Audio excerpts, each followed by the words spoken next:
Bonjour à toutes et à tous, je m'appelle Barthélémy Fent et je suis ravi de vous accueillir pour ce nouvel épisode du podcast Extraterrien. Extraterrien est un podcast qui interviewe des sportifs hors du commun. Le but de ce podcast est de vous partager leur parcours, leurs secrets, leur vie et d'en apprendre beaucoup plus sur eux afin d'en tirer un maximum de conseils. Donc si vous aimez le sport, l'aventure, le développement personnel ou que vous aimez simplement vous inspirer de personnalités remarquables, alors ce podcast est vraiment fait pour vous. Dans cet épisode, j'accueille Alizé Agir. Alizé a tout gagné dans la discipline du karaté. Championne du monde à seulement 20 ans, elle a enchaîné les titres avec un parcours studieux. Ultra sportive de nature, et pourtant, adolescente, elle a appris qu'elle était atteinte d'un diabète de type 1. Avant chaque repas, elle doit s'injecter une dose d'insuline, l'hormone qui permet de réguler son taux de sucre. Car en effet, son risque de faire une hyperglycémie est permanent. Mais cela ne l'a jamais arrêtée dans sa passion puisqu'aujourd'hui, aucun trophée ne lui manque à part celui célèbre des Jeux Olympiques dont la première apparition sera à Tokyo en 2020. Une chance unique pour tous les karatékas, donc j'espère que vous encouragerez Alizé à se qualifier. Juste avant de commencer, j'ai deux petits messages à vous faire passer. Vous le savez, un exploit se fait toujours grâce à un excellent public. Donc je compte sur votre soutien pour que le podcast monte dans les classements et entre dans la légende. Donc si vous aimez cet épisode, pensez à vous abonner et à donner votre avis sur Apple Podcast ou iTunes. D'ailleurs, je souhaitais vous faire part de plusieurs commentaires que j'ai reçus cette semaine et qui m'ont vraiment fait chaud au cœur. Le premier, c'est de la part de Bikou, la découverte de disciplines sportives moins médiatisées qui cachent de vrais talents et de vrais champions. Des extraterriens, comme nous les présente ce podcast. Juste merci pour cette nouvelle vision du sport. Écoute, merci à toi Bikou pour ce commentaire. Et j'en ai eu un deuxième. Je viens d'écouter l'épisode avec Sébastien. C'était top. On voit qu'il vit sa passion et on le comprend. Tu devrais mettre en place des hors-séries plus souvent avec des amateurs que tu interviews et des épisodes plus classiques avec des pros. Continue comme ça, c'est top. Merci beaucoup à Tagatava pour ce beau commentaire. Et d'ailleurs, si vous êtes d'accord, n'hésitez pas à me le dire en laissant vous-même un avis. Et en parlant de ça, chaque semaine, je lirai plusieurs commentaires afin de vous faire participer dans ce podcast. Enfin, je vous rappelle que le podcast a un compte Instagram, extraterrien.podcast. Vous y retrouverez les coulisses du podcast. Et c'est aussi un excellent moyen pour me faire vos retours et me suggérer des invités. Allez, trêve de bavardage et je laisse place à mon invité du jour, Alizé Agir. Salut Alizé. Salut. Merci beaucoup de me recevoir chez toi. Écoute, avec plaisir. Ouais, c'est toujours cool de rencontrer les sportifs un petit peu dans leur univers, dans leur écosystème. Et en plus, comme je te le disais, je suis vraiment ravi de faire cette interview parce que tu es la première sportive de combat, on dit, première combattante. Oui, on peut dire première combattante, oui. Ouais. Ou karatéka. Ouais, première karatéka aussi. Et moi, j'ai une approche particulière avec les sports de combat parce que je suis très contre la violence, je suis quelqu'un de très calme, j'aime pas du tout me battre, donc j'ai vraiment beaucoup de questions, parfois un peu naïfs, tu verras, à te poser. Mais avant d'aborder tout ça, le combat, le karaté et la préparation mentale et tout ça, je voulais te demander quel est ton premier souvenir de sport. Alors mon premier souvenir de sport, je dirais que c'est quand j'ai commencé à faire du baby ski, donc du ski nautique, mais pour les tout petits, et donc je devais avoir 3-4 ans, pas plus. Et donc il y a un lac à côté de chez moi, à côté de ma ville natale, Semur-en-Auxois, et donc on m'a mis sur les skis à ce moment-là, donc je dirais que c'est le premier souvenir qui me vient. Ah ouais, c'est marrant. Et t'avais quel âge du coup ? Je devais avoir 3-4 ans, pas plus. Ah ouais, donc tu savais à peine marcher et déjà sur des skis, ouais. C'est ça, oui. C'est marrant parce que j'ai vu qu'après t'avais fait énormément de sport. Qu'est-ce qui fait que tes parents t'ont mis sur des skis, rapidement ? Alors eux ont déjà fait du ski nautique et j'ai un grand frère qui en faisait aussi. Donc c'est vrai que ça a pas mal poussé. Il a fait quelques sports également et donc ça a paru normal que je me mette sur les skis aussi à mon tour. Et après j'ai pu tester d'autres sports. Donc c'est génial d'avoir pu toucher à tout avant de voir quel sport me correspondait le mieux. Ok, c'est un peu ce qu'on voit dans la presse sur toi. C'est que tu as essayé plein de sports. Tu peux nous raconter un petit peu les différents passages que tu as eus durant ta jeunesse et comment... C'est peut-être tes parents aussi qui t'ont inspiré vers ça, j'imagine? Oui, oui, mes parents sont sportifs Ouais, et mon frère également, donc c'est vrai que toute la famille est sportive. Donc déjà, dès toute petite, j'avais cette image de faire du sport régulièrement. Donc j'ai commencé par le ski nautique, donc très jeune. J'ai fait également de la gymnastique pendant, je dirais, 6 7 ans. Du ski nautique, je le pratique toujours, j'en ai fait en compétition ok, aussi, au niveau régional. Et voilà, après, j'ai commencé le karaté à l'âge de 5 ans. Et on va dire que c'est le karaté qui est resté, parce qu'au final, quand on grandit, qu'on commence à faire beaucoup de sport, c'est vrai qu'il faut commencer à choisir, parce que ça fait trop dans la semaine. Donc voilà, c'est le karaté qui est resté. Et sinon, les étés, j'ai déjà fait un peu de cheval aussi, un peu d'équitation. Donc ouais, c'était sympa, je voulais tester. Et non, non, c'était des super moments et je pense que ça m'a fait grandir et ça a été bénéfique aussi pour le karaté, hein. Je vois la gymnastique, j'ai gagné en souplesse dès le plus jeune âge. ouais, Donc je pense que ça m'a aidé aussi pour ma technique dans le karaté. Donc tout est complémentaire. ouais. Et mais en plus, tu dis que tu as fait pas mal de compétitions. Après coup, ça t'a servi aussi de faire de la compétition jeune pour développer un petit peu, je sais pas, du coup, des aptitudes au combat ou... Bah, c'est vrai que c'est bien de se mettre dans le bain assez jeune, puisque même si on redoute toujours, on a toujours cette petite appréhension, ce petit point de stress dans le ventre quand on va en compétition, mais c'est quelque chose qui devient familier au final, et on sait que voilà, on va en compétition, on va avoir du stress, il faut l'appréhender, donc dès le plus jeune âge.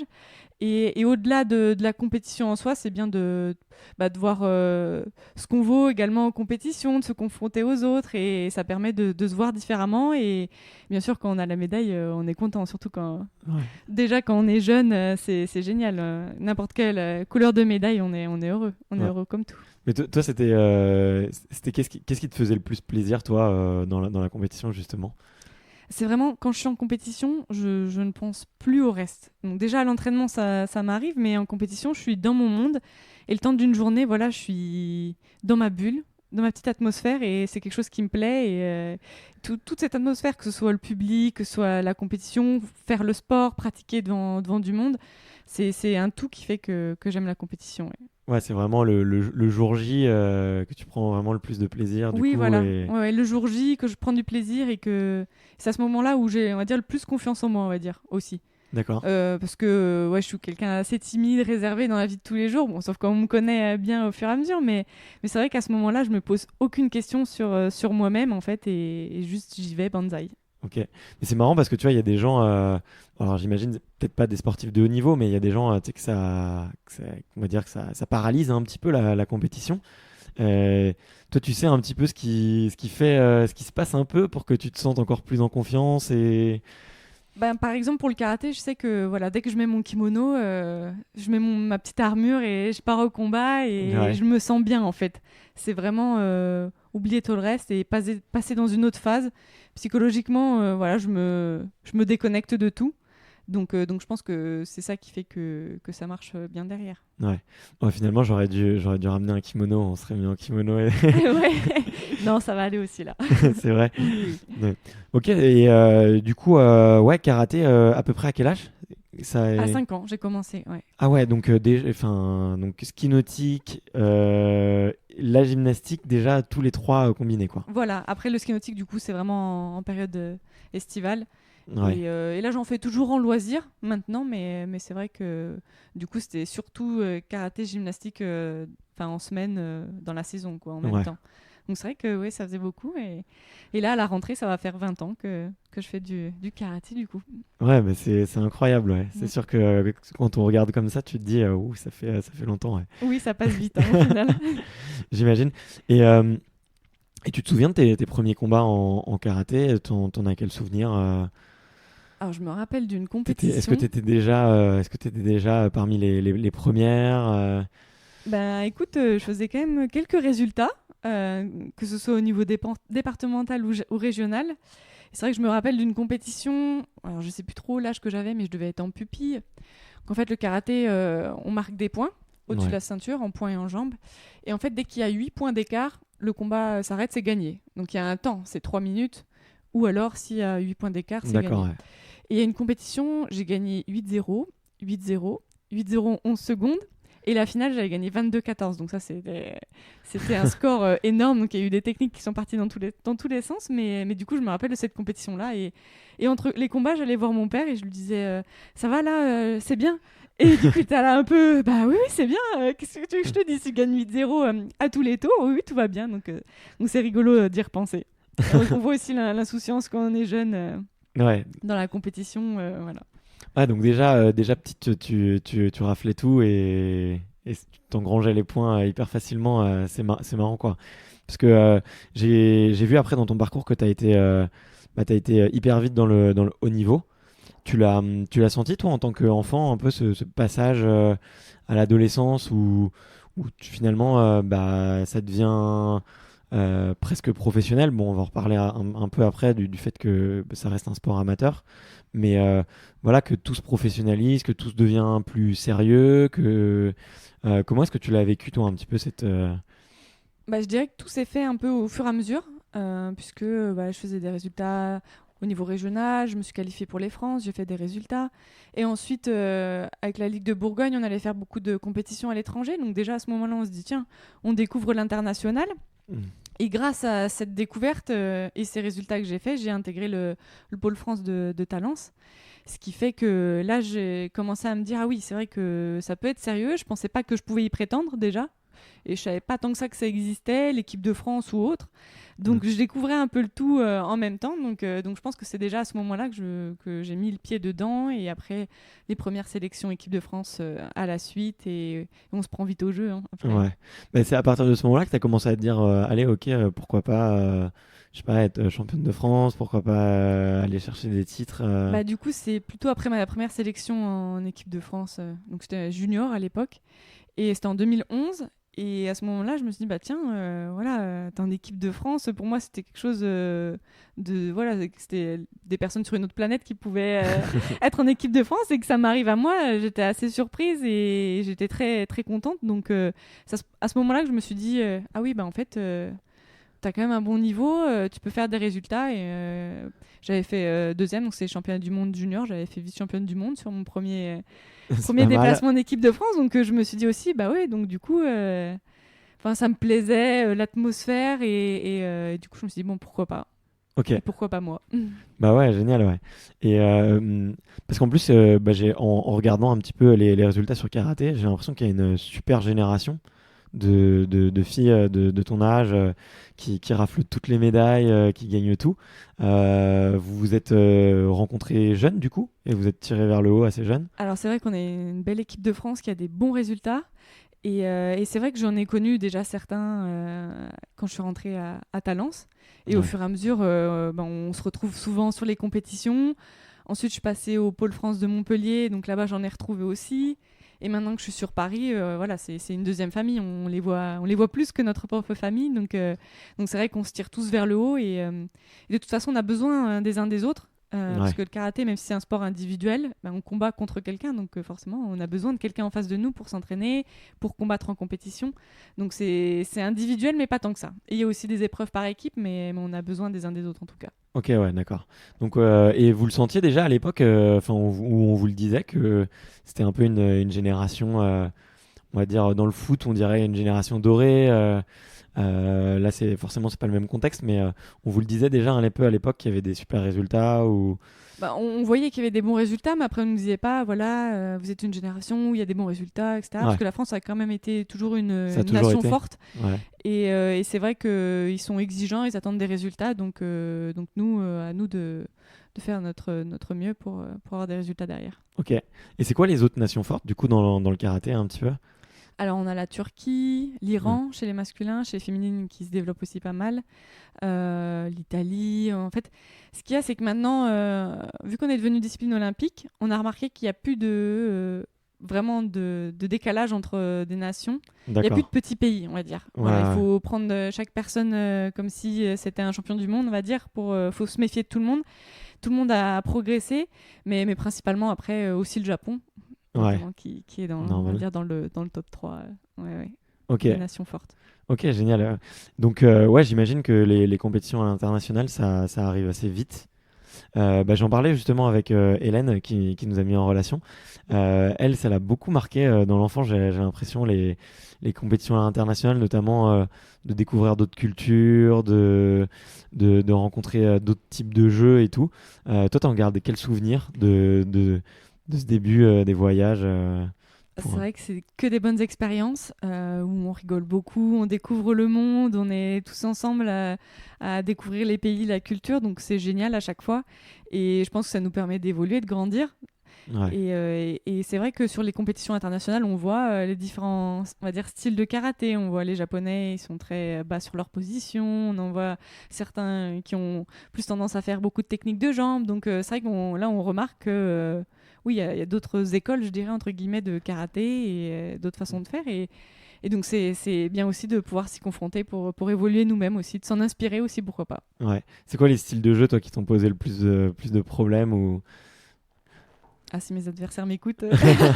Non, on va poser Non, la mais question dans le sens inverse. On va dire, c'est quoi le style de jeu dont tu t'es le plus inspiré pour compléter un petit peu oui. tes... En fait, j'aime bien le style japonais. Ouais, Mais après, je dirais que j'aime bien être imprévisible.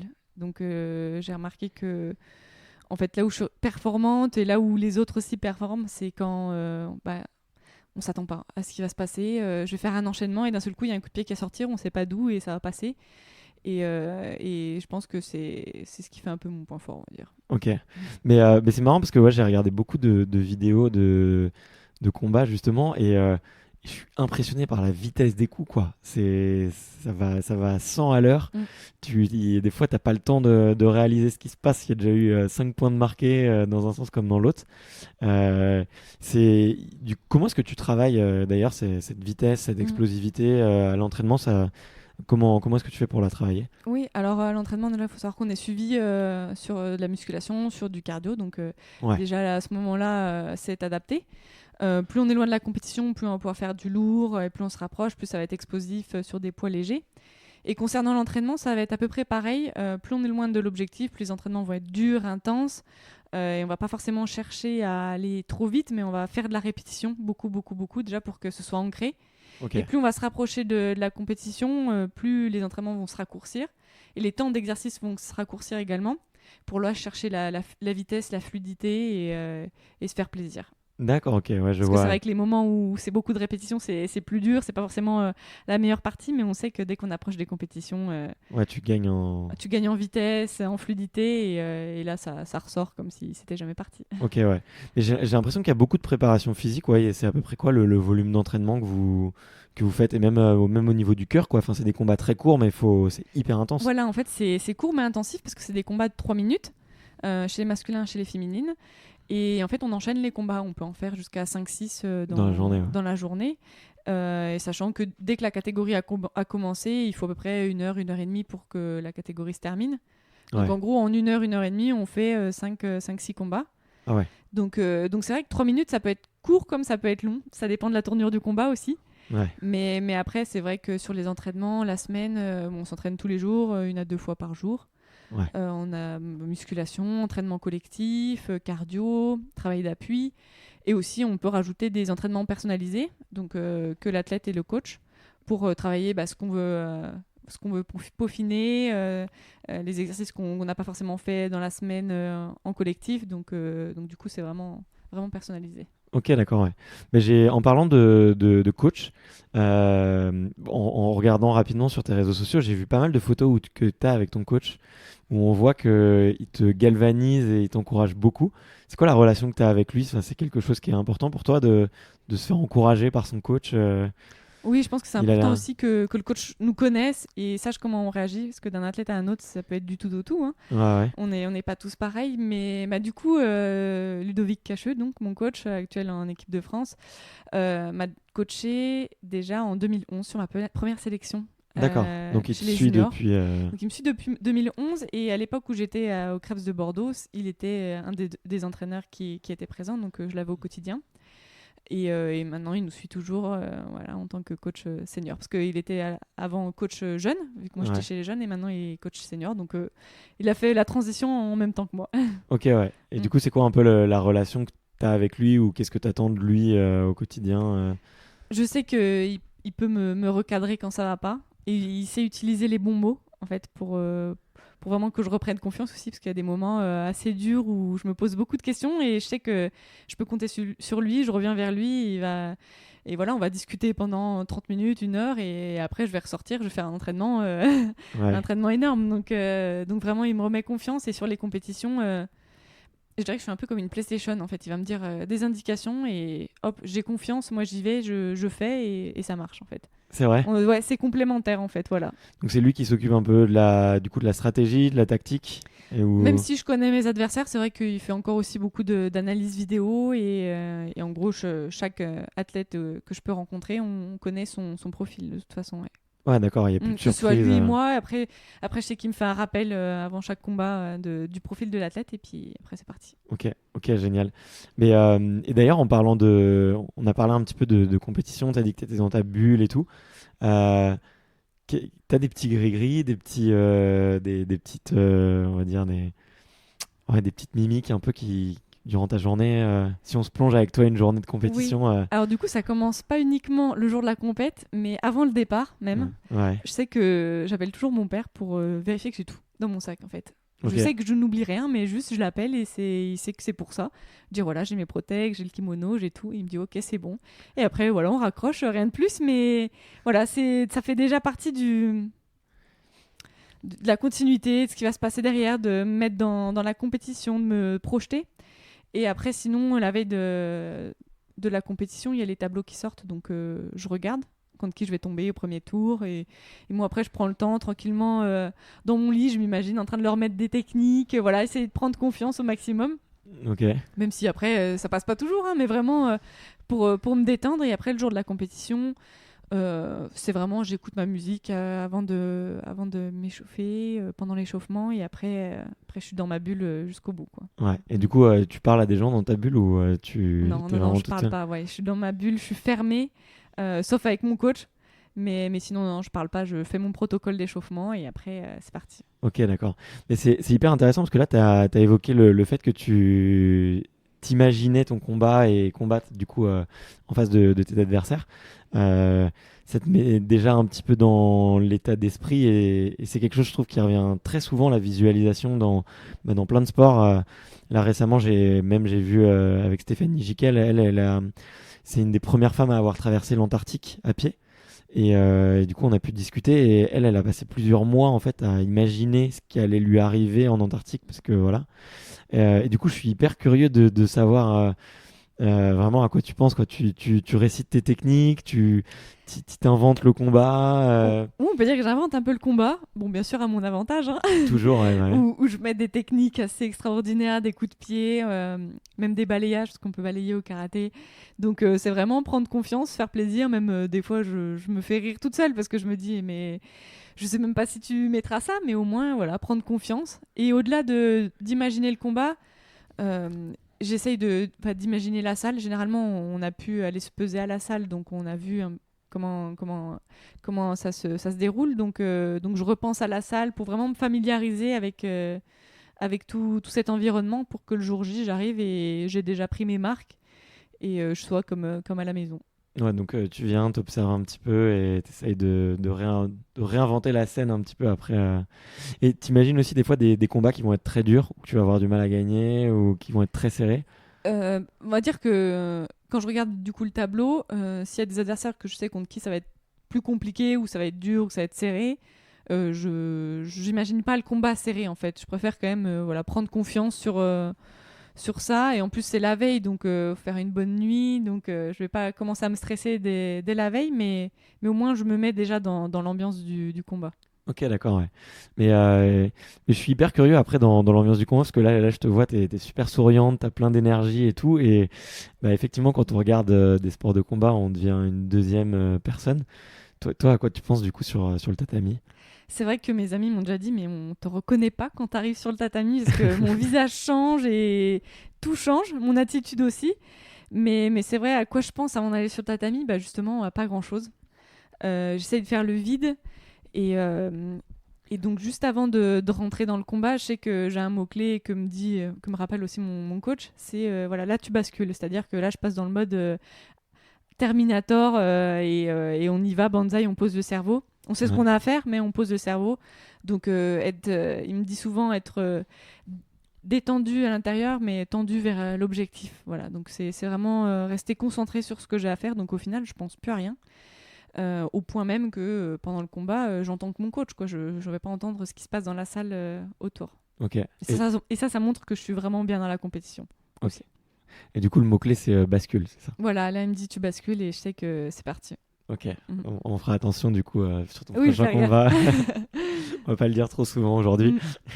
Mais c'est marrant, du coup, ce petit déclencheur, un peu, ce petit déclic, tu vois, je m'attendais pas du tout.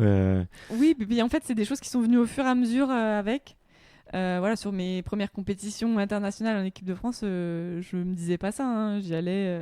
Ouais. Et bon, il me drivait un peu plus, hein, mon coach, parce que c'était tout nouveau pour moi. Donc là, j'ai un peu plus de liberté et je sais ce que je dois faire. Et en fait, ce qu'il y a, c'est que je regarde quand ça a fonctionné. Je me dis, voilà, qu'est-ce que j'ai fait qui a fait que ça a marché. Donc j'ai repris ces éléments-là. Et bien sûr, quand ça va pas, pourquoi ça n'a pas marché, qu'est-ce que je peux mettre en place derrière pour que ça aille. Là, du coup, finalement, ton coach, il t'aide beaucoup aussi sur la partie préparation mentale. Oui. C'est pas que... Non, voilà, je pense que c'est un tout et que c'est bénéfique pour tout le monde dans tous les cas. Ouais, ok. Mais après, c'est assez rare de le voir des fois chez la même personne. Il y a des gens qui font voir un autre sport. Justement, je vais voir bientôt, je prends contact avec une préparatrice mentale. Ok. Parce que c'est vrai que j'ai des bons résultats sur la saison, mais de temps en temps, d'une compétition à une autre, en fait, je vais gagner une compétition et la compétition d'après, je peux perdre au premier ou deuxième tour et on ne comprend pas ce qui se passe entre-temps. Donc, j'aimerais bien me mobiliser entre chaque compétition, d'autant plus que cette année, il y en a beaucoup à la suite, en fait, beaucoup qui se suivent avec 3 semaines d'écart à peine. Donc, il faut vite, au final, se remettre dans le bain. Ouais. Et c'est ce petit moment qu'il faut travailler, je pense, pour être encore plus comment dire, avoir des résultats souvent, quoi. Ok. Et après, là, du coup, j'ai une petite question qui me vient. Alors, c'est un petit peu personnel, mais moi, quand je faisais du tennis, je t'ai dit, voilà, j'ai fait beaucoup de tennis jeune. J'avais une relation avec mon adversaire qui était très particulière. Parce que j'avais tellement envie de gagner que j'étais prêt à tout. Et en fait, j'avais du mal à être le tueur, tu vois. J'avais du mal à être trop agressif. Toi, ton adversaire, tu la vois comment? Oui. C'est quoi un peu l'ambiance aussi qui est entre les... En fait, c'est être féroce, mais au final, de toute façon, c'est un combat de rapidité, donc ça sert à rien de s'énerver. Ouais. Je suis quelqu'un qui reste plutôt calme par rapport à ce qui peut se passer dans le combat, tandis que certains peuvent vite vriller ou mal réagir, mais c'est vrai que je reste plutôt calme et je reste concentrée sur ce que je dois faire. Donc, quand j'ai l'adversaire en face de moi, je me dis rien en fait de spécial dans ma tête, mais juste je la regarde droit dans les yeux et c'est pas moi qui vais lâcher le regard, quoi. Ok, d'accord. Donc il y a une petite guerre de oui, regards. Voilà. Donc je sais que si elle regarde sur le côté, je me dis voilà, la première bataille est gagnée. Après, bon, sur le combat, tout peut se passer, hein, mais je sais que voilà, j'aime bien regarder droit dans les yeux et c'est pas moi qui vais détourner le regard, quoi. Ok, bon, c'est un bon petit conseil pour ceux qui pratiquent des sports de combat. En tout cas, c'est vrai que le jeu de regard, on en parle souvent dans la boxe, sur la pesée, mais j'imagine que pour vous, c'est un peu pareil. Voilà, on le retrouve juste avant de combattre parce que c'est vrai qu'on est face à face avant que le combat commence, pardon. Et sur la pesée, on n'est pas tous en même temps, pas comme sur la boxe où on est face à face. Là, c'est vraiment, on va tous se peser à la suite, pas forcément les mêmes catégories en même temps. Donc, du coup, on se croise pas toujours avant. Et c'est vrai que de toute façon, quand on se croise en dehors de la compétition, je dirais, en dehors du tatami, on n'est pas à faire la guerre de regard ou autre, c'est une toute autre atmosphère. Mais voilà, dès qu'on est sur le tatami, on sait que là, c'est pour la compétition, c'est pour gagner. Donc voilà, c'est bien parce qu'il y a la part des choses qui est faite aussi. Ouais, ok. Et tu parlais un petit peu de l'ambiance entre les karatékas. Ça ressemble, c'est plutôt bon enfant, ça reste professionnel et courtois ou même il y a beaucoup d'échanges. Tu vois, je sais que dans le tennis. Il y avait, c'était très très, on va dire, différent d'une personne à une autre. Il y avait des joueurs sur le circuit avec qui on s'entendait super bien, d'autres avec qui c'était la guerre déclarée, et on n'osait même pas se regarder. Dans le karaté, ça ressemble à quoi? Écoute, c'est vrai que là, dans notre génération, on s'entend tous bien. Dès qu'on a la possibilité d'aller faire des activités, d'aller au cinéma, on le fait tous ensemble. Donc vraiment, voilà, il y a une bonne entente, on rigole bien et je pense qu'on a besoin de ça aussi parce que c'est pas toujours facile le sport de haut niveau. Donc si entre nous on se fait la guerre, on va pas y arriver. Hein. Ouais, c'est clair. Donc non, on s'entend tous bien, heureusement. J'espère que ça va continuer, il n'y a pas de raison de toute façon. Et non, c'est une bonne ambiance. Ok, ouais, ok. Bon, bah, c'est cool. Moi, ça me fait toujours rigoler de comparer un petit peu. Et du coup, là, si on revient un petit peu sur ton palmarès, tu as été championne du monde très jeune. Déjà, du coup, c'est en 2014, c'est ça? C'est ça, ouais, en 2014. À Brême. Derrière, tu as gagné un peu tout. Bon, c'est pour résumer de manière assez simple. Je crois que tu es 5 fois championne de France. 6 même. 6 cette maintenant? année, ouais. Ah, 6e. Ah, ok, bah désolé. Oh, pas de souci. Tu feras attention, ta page Wikipédia n'est pas à jour. C'est vrai. D'accord, j'irai voir ça alors. Mais ouais, du coup, et tu as été aussi championne d'Europe cette année. C'était Oui. un titre qui te manquait, que tu n'avais pas réussi à avoir avant, il me semble. C'est vrai. Chez les seniors, c'est le titre qui me manquait. Parce que bon, j'avais été championne d'Europe chez les espoirs, mais voilà, la catégorie reine, c'est les seniors. Hein. Ouais. Et ce qui parle vraiment, c'est les résultats en seniors. Donc c'est vrai que j'ai gagné les mondes très jeune. Derrière, je gagne par équipe en 2016 aussi, donc très beau moment. Et donc au championnat d'Europe, j'avais fait 2e une année. Et sinon, je faisais des résultats par équipe. On a fait 2 fois 3e. Mais c'est vrai que la première place au niveau européen me manquait. Et avec pas mal de sélections sur des championnats d'Europe, je me disais, mais qu'est-ce qui me manque sur un championnat européen pour aller chercher l'or, quoi. Et cette année, tout s'est bien passé, tout s'est bien déroulé. Et pareil, j'ai posé le cerveau et c'était parti. C'était un beau championnat. Ouais, c'est un de tes plus beaux souvenirs d'ailleurs de compétition ou... Ah, c'est dur d'en choisir un, mais oui, ça en fait partie, ça c'est sûr. Ouais. Parce que la préparation a été difficile, il y a eu des moments difficiles avant la compétition également. Donc c'est vrai que quand j'ai gagné, je me suis dit, voilà, ça c'est fait et c'est pour toi et on ne t'enlèvera pas. Ouais. Est-ce que tu peux nous raconter, là tu parles de préparation un petit peu difficile, il y a eu des petits passages... Oui, des passages compliqués et aussi on se pose beaucoup de questions, que ce soit personnellement ou alors sur des compétitions où on n'a pas forcément performé. Okay. Donc il faut se remettre en question et l'important c'est d'être bien entouré. Et j'ai la chance d'être bien entouré, que ce soit mes parents et mes proches. Et donc ça a été, mais c'est vrai qu'il y a c'est pas toujours rose la vie de sportif de haut niveau. Ouais. Beaucoup de sacrifices à faire et au final, bon, le jeu en vaut la chandelle, hein, sinon on serait pas là. Mais c'est vrai que quand il y a la médaille d'or au bout du chemin, c'est quand même mieux. Ouais, bah c'est sûr. Ça motive encore plus pour la suite, même si j'ai jamais perdu ma motivation dans le karaté, mais c'est vrai que les résultats, ça pousse. Ça pousse quand même. Ouais, c'est clair. Bah, je comprends tout à fait. Et aujourd'hui, dans le karatéka, ça reste un sport amateur. Oui. Y a des karatékas qui arrivent à en vivre aujourd'hui? Pas en France. Dans d'autres pays, il y en a qui sont plutôt, je dirais, un peu professionnels où ils font vraiment que ça. Mais c'est vrai qu'en France, non. Mais on espère un jour, hein, même si c'est pas pour notre génération, quand on deviendra professionnel. Mais il y a beaucoup de partenariats qui se mettent en place. Moi, je sais que j'ai eu la chance de rentrer dans un dispositif Athlète SNCF grâce au pacte de performance qui a été mis en place par le ministère. Donc, ça met en lien les fédérations et les entreprises. Et moi, ça m'a permis d'avoir un contrat. Donc, ce qui fait que je suis libérée pour pouvoir m'entraîner et je vais travailler de temps à autre quand même quand le planning me le permet. Ouais. Donc, j'ai un pied dans le milieu professionnel. Ça permet d'assurer l'après-carrière aussi parce qu'on ne sait pas de quoi demain est fait. Donc, c'est rassurant. Et ça permet d'être plus serein et d'aller à l'entraînement plus détendu en se disant, voilà, je sais que derrière, j'ai le travail et trouver un bon équilibre. Ok, d'accord, ouais. Et du coup, là, ce partenariat du coup, avec la SNCF, tu t'as dit que c'était entre les fédérations et les entreprises. Oui, j'en avais jamais entendu parler. Ouais, le pacte de performance, ça s'appelait. Ouais. Ok, d'accord. Bon, je regarderai ce que c'est. Je suis curieux de savoir un petit peu comment ça marche parce que j'en parlais rapidement avec Vincent Defrane. Lui, il fait du biathlon et lui, c'était par l'armée qu'il était passé. Oui, d'accord. Ouais. C'est vrai que biathlon et les sports d'hiver sont pas mal sur les douanes. Exactement, sur les douanes ou l'armée. Et du coup, il avait expliqué un petit peu ce processus qui l'avait permis justement d'être à fond et de pas avoir un job à côté, quoi. Donc, oui, et pas avoir à se questionner sur le futur. Ouais. Parce que c'est vrai que le temps tourne au final, donc non, c'est bien de pouvoir avoir un travail à côté. Et je sais que si un jour j'arrête le karaté, j'ai la possibilité de rester à la SNCF, si tout se passe bien, bien entendu. Hein. Ouais. Mais voilà, au moins, je sais que j'aurai ça. Ok, trop cool.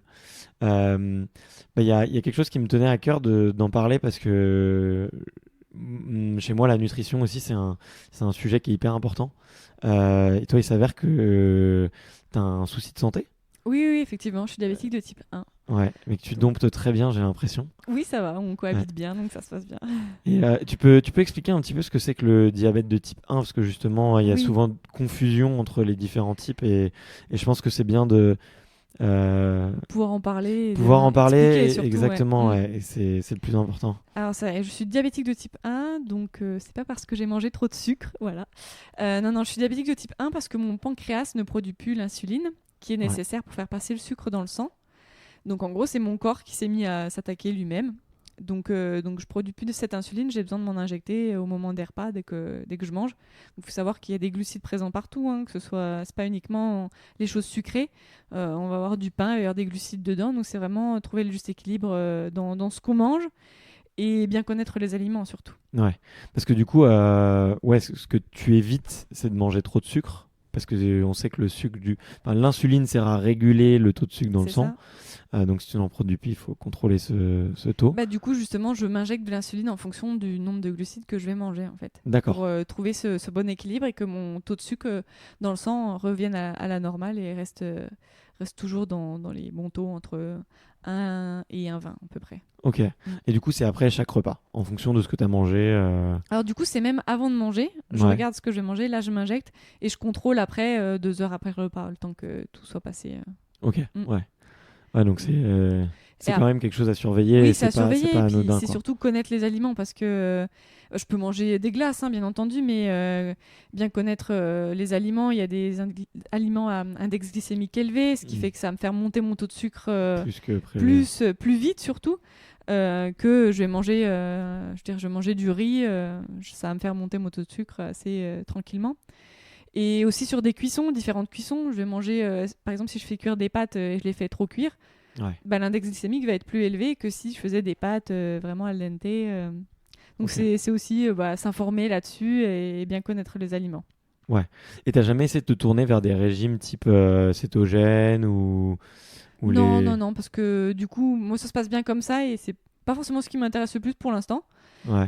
Vu que j'ai une alimentation équilibrée, je fais attention aux index glycémiques, mais sinon je veux pas m'imposer un régime particulier par rapport au diabète en tout cas. Voilà, je veux pas que ça devienne une contrainte non plus. Je veux quand même garder mon rythme alimentaire de d'habitude, de sportif de haut niveau, en mangeant bien équilibré.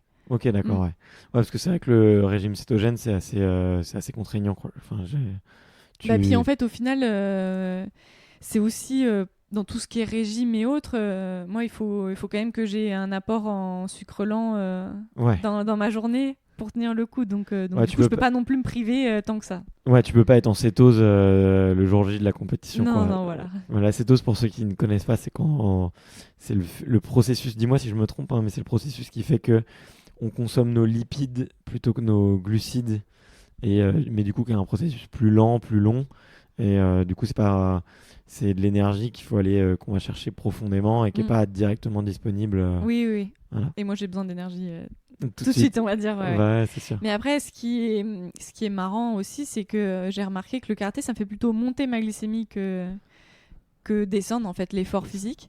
Ok. Parce que c'est des efforts courts et intensifs dans les 3 minutes. On va faire une technique vite, rapide, explosive.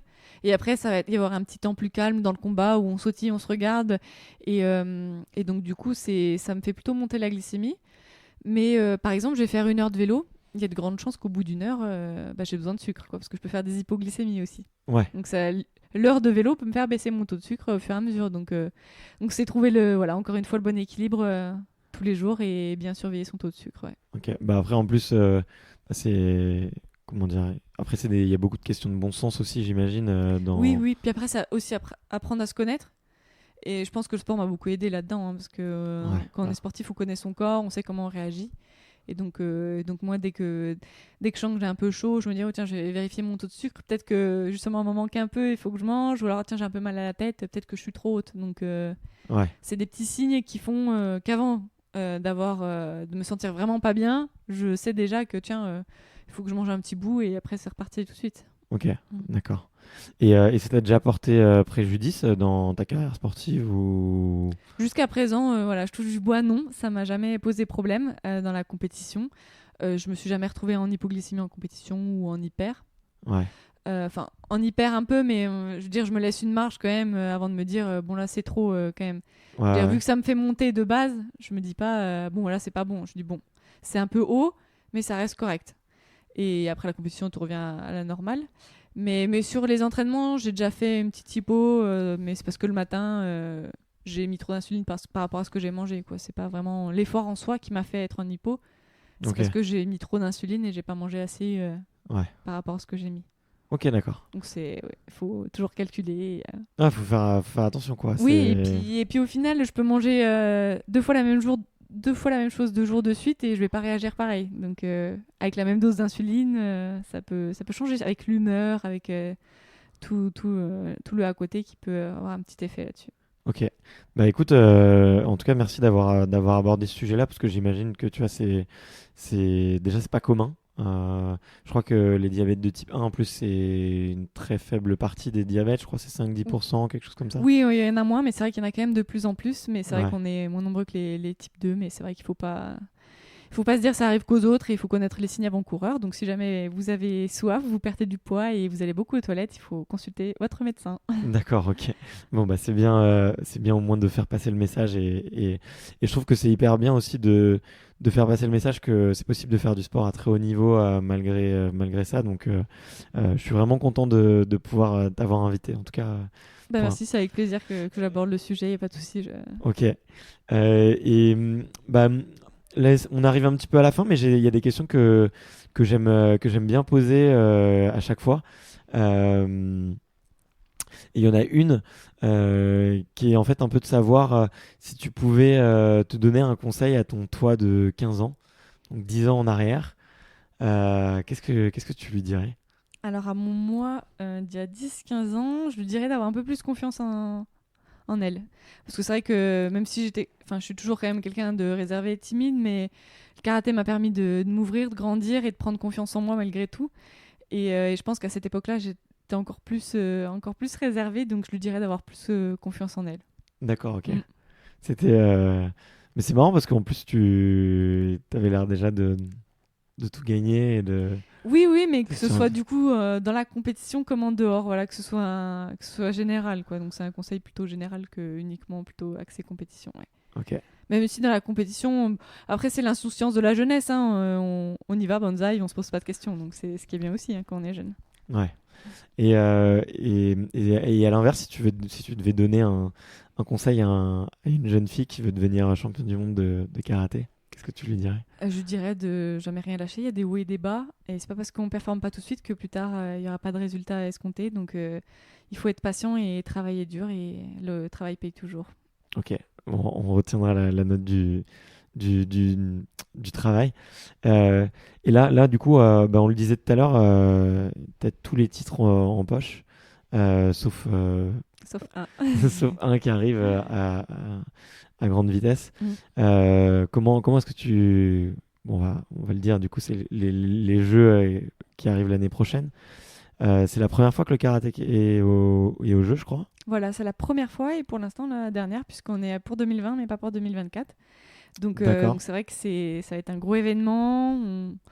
Voilà, c'est le rêve de tout sportif en général. Et c'est vrai qu'on a la possibilité d'y avoir accès. Donc voilà, il faut se donner les moyens maintenant pour y arriver, de se qualifier et Ok. d'aller à Tokyo pour, on espère, ramener une médaille d'or. Mais c'est vrai que la route est encore longue, même si, comme tu l'as dit, ça vient vite et le temps passe vite là. Mm. Ouais, le temps passe vite. Et du coup, c'est quoi un petit peu les prochaines étapes pour toi là? Qu'est-ce Alors qui, qu'est-ce là, qui t'attend? dès la rentrée, diverses compétitions internationales qui vont me rapporter des points pour ce classement qualificatif pour les JO. Donc on aura pas mal de compétitions. Je sais qu'on va aller à Tokyo, Moscou, Madrid. Après en janvier, il y a une compétition à Paris, Dubaï. Donc on bouge un peu partout. Les championnats d'Europe aussi qui vont compter cette année dans le classement. Et en avril, donc ce classement sera terminé. Donc si on est qualifié par ce classement, tant mieux. Si on ne l'est pas et qu'il n'y a pas d'athlète, on va dire français, je parle pour les Français, du coup, dans une catégorie, il reste le tournoi de qualification olympique, donc le TQO, qui va se dérouler à Paris, à Bercy. Et donc, c'est le tournoi dernière chance, le podium, premier, deuxième et deux troisième ou un troisième se qualifient pour Tokyo. Donc voilà, avril et mai, on saura notre destin. Ok, bon, bah, on te souhaite en tout cas de marquer le maximum de points d'ici là. Mais en gros, ça représente quoi? C'est si tu gagnes une compétition mondiale, Alors du coup, les champions du monde Ouais, il y a combien de Français les déjà? championnats du monde sont tous les 2 ans. Nous, ils sont passés et ils comptaient dans le parcours olympique. Mais c'est vrai que les champions du monde de 2018 ne sont pas forcément les premiers sur le classement. Dans certaines catégories, oui. Après, tout bouge rapidement parce que une grosse compétition, donc on appelle les K1, Première Ouais. Ligue, rapporte, quand on gagne, c'est après 990 points. Ouais. Donc c'est vrai que ça peut vite bouger d'une compétition à une autre. Il suffit d'en gagner 2, donc on marque déjà pas mal de points. Donc tout peut se faire, encore actuellement. D'accord, ok. Mm. Bon, bah écoute, on va suivre ça avec vraiment beaucoup d'attention et je manquerai pas de t'encourager pour la prochaine compétition. C'est quand la prochaine compétition d'ailleurs? C'est du 2 au 9 septembre. Ok, Mm. ok, Ouais. génial. Il y a des sportifs qui t'inspirent un peu là en ce moment et que tu suis et dont tu aimes bien le parcours? Oui, il y a Michael Jeremias. Je sais pas Ok. si ça te parle. Ouais, je vois très Sûrement, bien. oui. Et en fait, j'ai eu l'occasion de le rencontrer lors d'une conférence qui avait été organisée et j'avais pu écouter un peu son parcours et vraiment, c'est très inspirant et j'adore sa joie de vivre, son humour et c'est quelqu'un d'exceptionnel. Et voilà, si jamais tu as l'occasion de pouvoir faire Mais- partager ces moments à Bah, tes écoute, auditeurs, je pense que ce serait super. mais je suis en train d'échanger avec Michael, donc j'espère qu'on va trouver un moment, mais ouais, j'en suis certain. Ouais, On ce va y serait arriver. top parce que vraiment, c'est On va quelqu'un bien de génial. Ok, bon bah trop cool. Où est-ce qu'on peut suivre ton actualité et un petit peu ton parcours? Où est-ce qu'on peut rediriger les auditeurs Ouais. qui s'intéressent un petit peu à toi? Alors, il y a différents supports. On peut aller sur ma page Instagram où je mets mon actualité, donc Alizé Agier, ou alors sur Facebook, ma Ok. page athlète, mais aussi également sur le compte de la fédération de karaté. Donc, pour l'équipe de France, c'est France Karaté. Sur Facebook, il y a un groupe et ils mettent l'actualité. Et pour tout ce qui est olympique, il y a un site internet, c'est francekaraté2020.fr. Et là, D'accord. on a l'actualité aussi de tous les athlètes et de tout ce qui se met en place, du TQO qui sera à Paris. On a des informations là-dessus. Donc voilà, pour suivre un peu tout ça, on est présent aussi sur Twitter, donc il n'y a pas de souci. Ok, génial. Bon bah écoute, merci beaucoup. Je mettrai tous les liens dans la description, comme ça Pas de souci. les auditeurs pourront te retrouver et t'envoyer des petits messages d'encouragement. Merci beaucoup en tout cas de m'avoir accordé ce petit bout de temps avec toi et je te souhaite tout le meilleur pour la suite. Bah écoute, merci de m'avoir interviewé, c'était un bon moment et voilà, c'était une belle expérience aussi pour moi. Ok, salut. Ciao.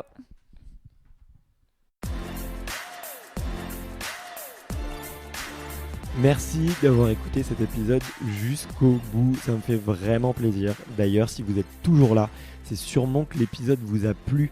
Alors je vous encourage à aller tout de suite sur votre application de podcast et à vous abonner, ainsi qu'à aller sur iTunes ou Apple Podcast et lui mettre 5 étoiles. C'est vraiment ce qui me fait super plaisir. Je vous remercie encore une fois pour votre temps et je vous dis à la semaine prochaine pour un nouvel épisode. Ciao.